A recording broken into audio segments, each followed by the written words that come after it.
ประธานไกรสอนพรหมวิหารตลอดระยะการเป็นผู้นำสูงสุดของพรรคและรัฐเฮาย่ามใดก็สี่ทิศเยื้องทางแห่งการก้าวเดินไปสู่ชัยชนะของการปฏิวัติลาวเพิ่นเป็นผู้นำที่เด็ดขาดและมีหัวคิดประดิษฐ์สร้างกล้าคิดกล้าเฮ็ดกล้ารับผิดชอบประธานไกรสอนพรหมวิหารเป็นแวนแย้งอันไสแจง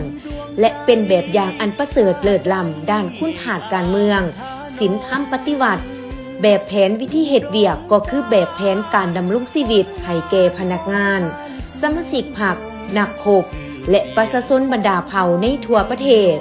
เพิ่นได้อุทิศตนด้วยความบริสุทธิ์ผุดผ่องเพื่อผลประโยชน์ของชาติและประชาชน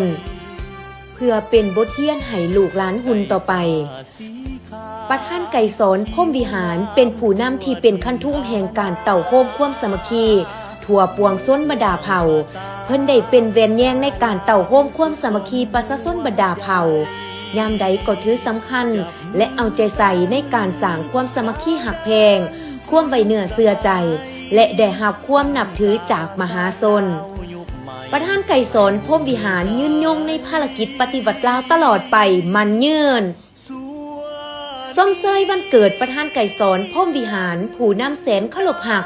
ครบหอบ105 ปีอย่างสุดใจ